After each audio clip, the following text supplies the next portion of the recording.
So you want me to give these the same props you give them? That shit will never happen. So you can call it hate if you want. One awkward joke, one stiff pause, one smile that froze in real time, and suddenly LeBron's wife was at the center of a moment nobody saw coming on live TV. Shaq didn't whisper it, didn't soften it, didn't play polite.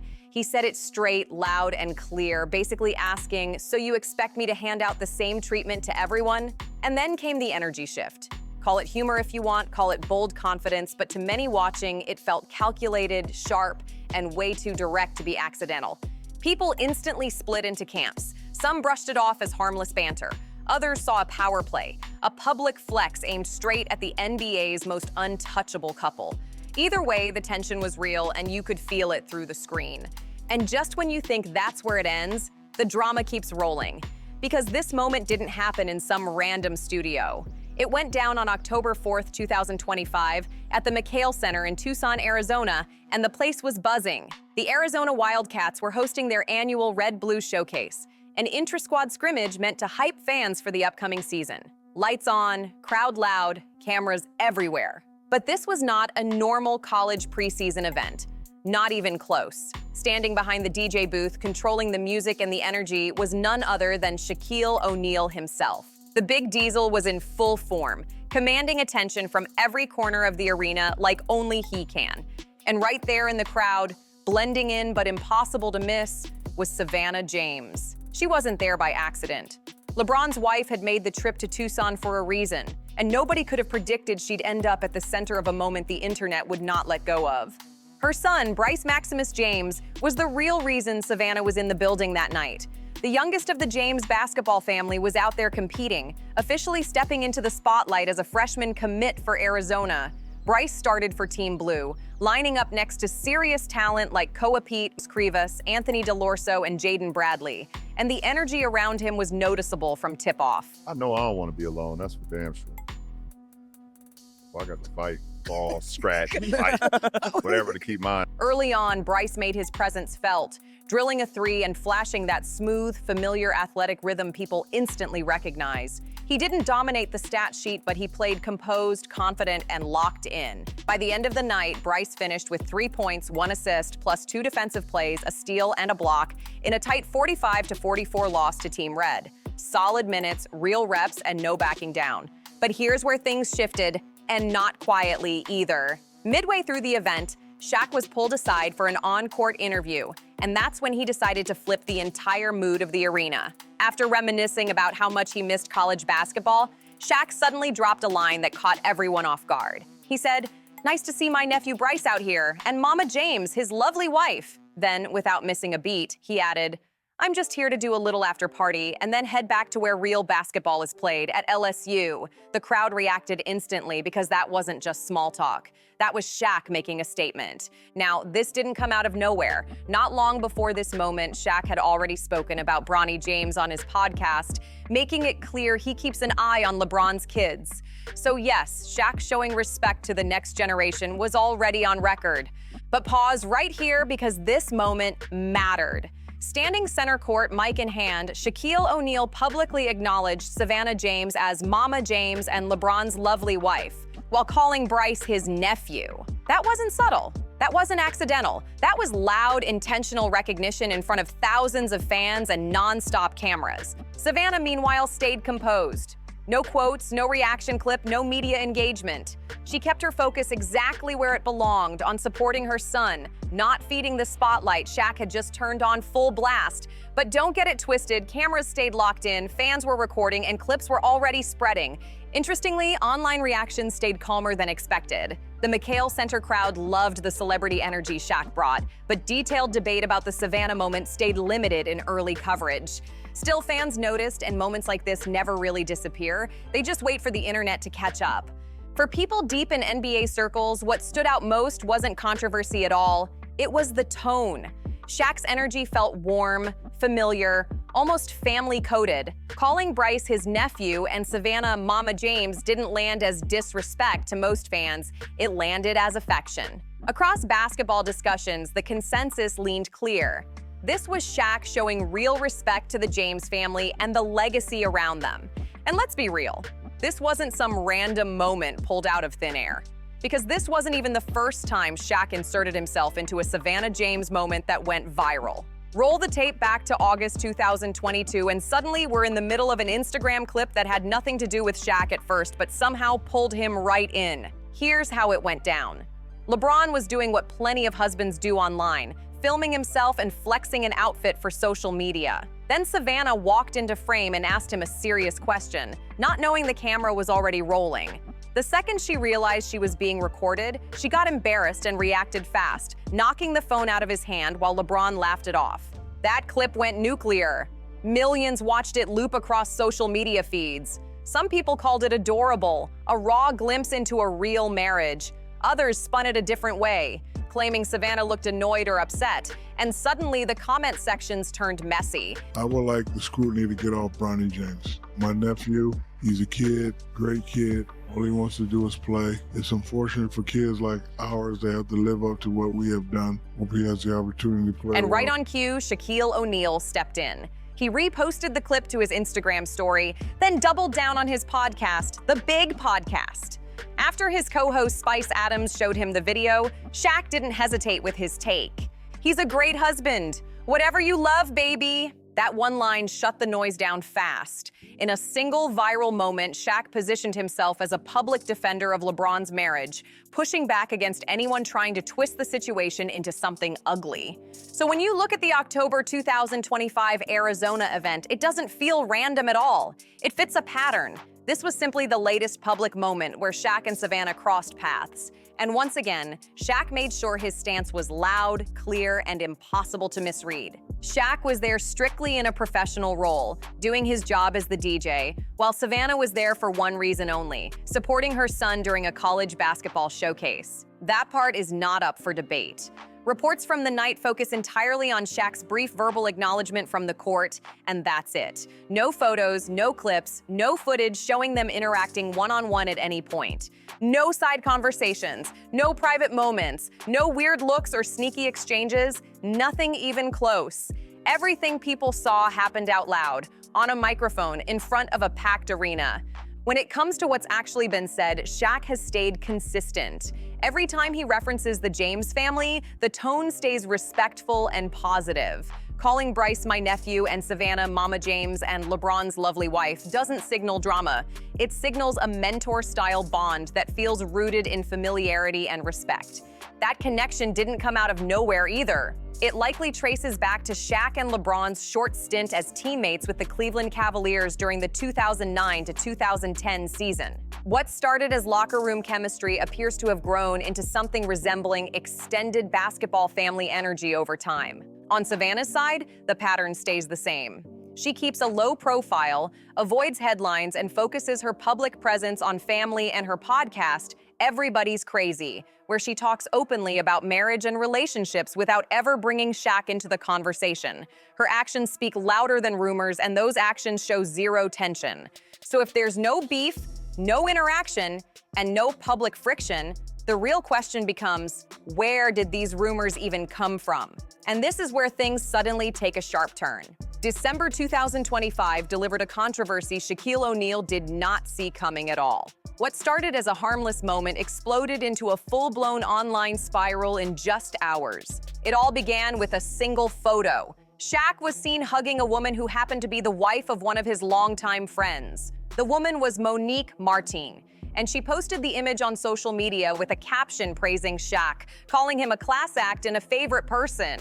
To most reasonable people, the post looked innocent. A friendly hug, a familiar face back in town, nothing hidden, nothing suggestive, nothing shady at all. But the internet doesn't wait for context. And once that image started spreading, things quickly moved from normal to chaotic. But the internet, as we all know, is not exactly a calm or reasonable place. It only took one sports blog getting its hands on that photo for everything to flip.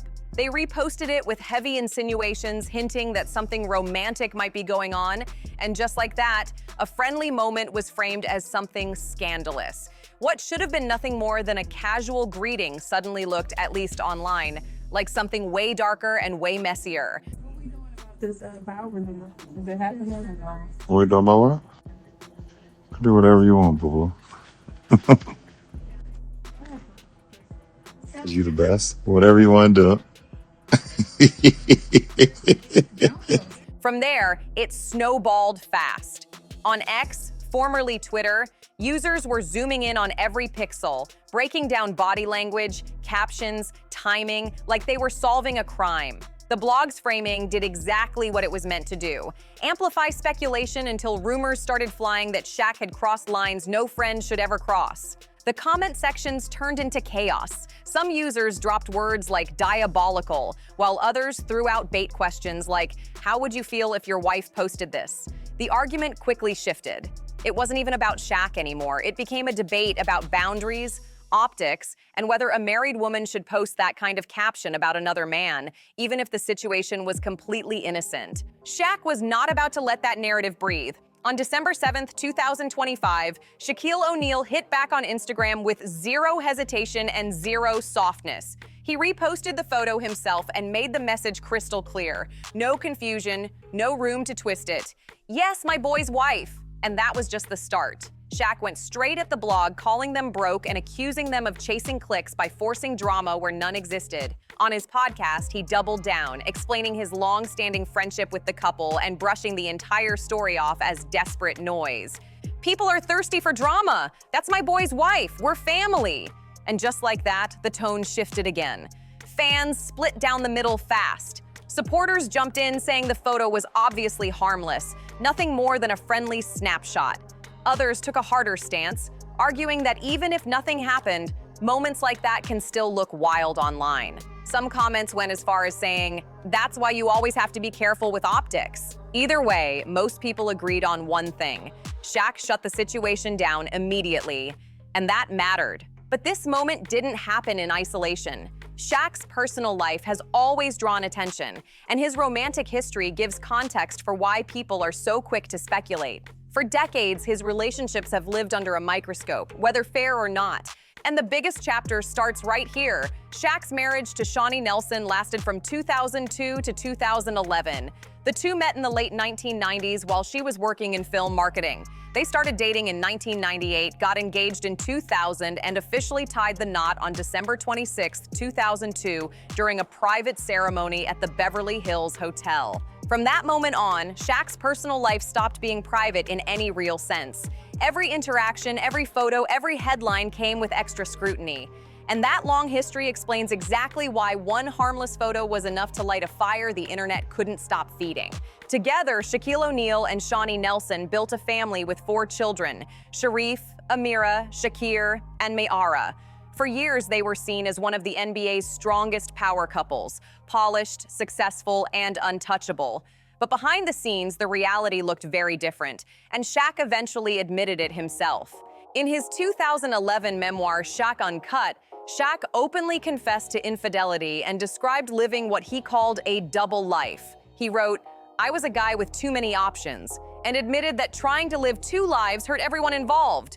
He didn't sugarcoat it, and he didn't shift blame. He made it clear that his choices played a major role in the collapse of the marriage. Maybe Drake will keep teasing it. Let me just tell you what I've heard. Yo, LeBron, you and Drake used to go on 2-mans, okay? You've been cheating on your wife. Drake used to facilitate the host, and basically, essentially, you can't dance to a song about him being a pedophile. He used to supply you with the... I'm sorry, man. Yes, if I'm Drake, I stitch on you too. Sorry, buddy. You can't do that. No. You've been living a lie, and everybody's been thinking you're this perfect guy, but when you come to Canada... Shaunie filed for divorce in 2007, citing irreconcilable differences. They briefly reconciled, but the damage was already done, and the divorce was finalized in 2011. Years later, during a 2022 podcast appearance, Shaq took full responsibility without hesitation, saying, "I was bad. She was awesome. It was all me." That level of accountability stood out to a lot of fans. When Shaunie remarried in 2022 and later shared in her memoir that she was never truly in love during their marriage, Shaq responded calmly in 2025. He said, "I understand. I wouldn't have been in love with me either back then. No bitterness, no denial, just acceptance. Before that chapter, Shaq had already been in a serious relationship with Arnetta Yardbor from 1992 to 1996. They share a daughter, Tahira, born on July 18, 1996. After the divorce, Shaq's dating life became highly visible, moving through several high-profile relationships that kept tabloids busy for years. From 2010 to 2013, he dated reality TV star Nicole Alexander. He was later engaged to model and entrepreneur Letitia Rolla, keeping his personal life firmly in the public eye. Meanwhile, on the James side, Savannah James later revealed on her podcast Everybody's Crazy that the early years with LeBron James were far from easy. She spoke about jealousy, pressure, and resentment from people around her while dating the most famous young athlete in America. She admitted there were moments where she had to stand her ground and protect her relationship emotionally and physically from outside interference. Their first son, Bronny James, was born on October 6, 2004. Bryce Maximus James followed on June 14, 2007. LeBron proposed on New Year's Eve 2011 during his 27th birthday celebration in France, presenting Savannah with a 7-carat pear-shaped diamond ring estimated at $300,000. They married on September 14, 2013, in a 3-day celebration at the Grand Del Mar Hotel. The guest list was stacked, including Beyoncé, Jay-Z, Dwyane Wade, Gabrielle Union, and Carmelo Anthony. Savannah wore a crystal-adorned Vera Wang gown, while LeBron rocked a custom Tom Ford tuxedo. Their daughter, Zuri Nova James, arrived on October 22, 2014, completing their family of 5. But no high-profile marriage exists without scrutiny. Over the years, the James union has faced persistent rumors and whispers, and as of January 2025, speculation still follows them wherever they go. Rumors around the James marriage didn't come out of nowhere, and some of them got loud fast. DJ Academics publicly accused LeBron James of being unfaithful during trips to Canada, claiming that Drake helped organize what he called two-man missions by lining up women ahead of time. Those claims spread like wildfire online. Fans on X started speculating that Savannah's rumored dislike of Drake stemmed from these alleged situations, even though none of it was ever proven. Then in October 2025, influencer Juliana Goddard finally addressed long-running rumors linking her to LeBron. In an interview with M31, she shut it down clean and direct. "No, I never did. It's baseless." Simple, firm, and clear. But by that point, the speculation had already lived online for years, mostly fueled by her Miami connections during LeBron's Heat era. Even respected media figures weren't immune to adding fuel. Stephen A. Smith once falsely claimed that Savannah James was involved with former teammate Rashard Lewis during the 2009 playoffs. Smith later admitted the claim was completely untrue, but the damage was already done. His relationship with LeBron never fully recovered after that moment. Despite years of rumors, whispers, and messy online talk, the couple has stayed publicly united. In September 2025, LeBron appeared on Savannah's podcast Everybody's Crazy and spoke openly about their relationship. "We've been together since high school, so stuff ain't perfect. We actually had an argument before we came here today." That honesty hit different. After 23 years together and 12 years married, he made it clear that communication is what keeps everything standing. Now let's talk about Shaq and LeBron, because this relationship is layered and complicated. It started with optimism. In June 2009, Shaquille O'Neal was traded from the Phoenix Suns to the Cleveland Cavaliers with one clear goal: help LeBron win his first championship. At 37, Shaq was past his peak, but still a serious presence. LeBron welcomed the move, saying publicly he was excited to team up. The strategy was calculated. Cleveland GM Danny Ferry brought Shaq in to counter Dwight Howard, who had knocked the Cavs out of the 2009 Eastern Conference Finals. Shaq actually dominated Howard in regular season matchups, including a 20-point game on near-perfect shooting. But the partnership never fully clicked. Shaq's post-heavy style clashed with LeBron's fast, downhill attack. Fans complained that the paint stayed clogged, limiting LeBron's space. Then a hip injury sidelined Shaq for the final 23 games. Despite winning 61 games, Cleveland was upset by the Boston Celtics in the second round. Years later, Shaq peeled the curtain back even more. In a 2024 podcast appearance, he admitted something surprising. "I was kind of jealous of him." Shaq explained that LeBron had leadership privileges he never experienced, like allowing family on team planes. "I was impressed. That dude was a true leader. He was doing things I never did. And right there, the real tension finally made sense. He got to bring his family on the plane, and I was like, damn, chill out. That one comment says a lot. After LeBron left for Miami following that frustrating playoff exit, Shaquille O'Neal didn't hide his disappointment. In 2010, Shaq openly suggested that LeBron James didn't fully give everything to Cleveland before moving on. From that point forward, their relationship shifted into something complicated, layered, but still grounded in mutual respect. Over the years, Shaq has never shied away from criticizing modern players, and LeBron has often been right in the crosshairs. Shaq has argued that LeBron's incredible longevity is helped by what he calls a soft league, saying today's NBA simply isn't as physically demanding as the era he came from. He's even advised LeBron to put ego aside as he ages and lean into a complementary role rather than trying to carry everything himself. And then there's the GOAT debate, where Shaq goes fully unfiltered. He said many times that he feared Michael Jordan in a way he never feared LeBron. "I feared Mike," Shaq said flatly.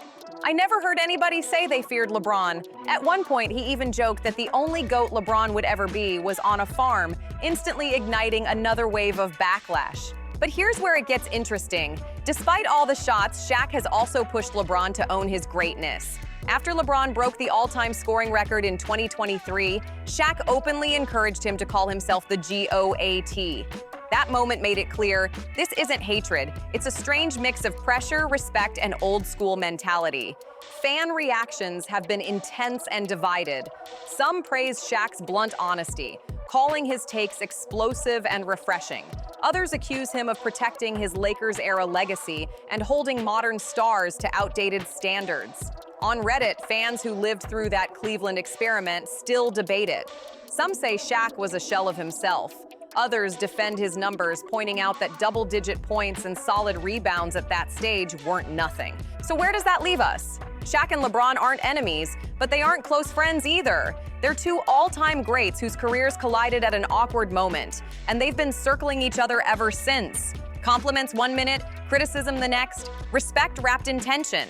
And yet Shaq has no issue publicly shouting out LeBron's wife and calling his son his nephew.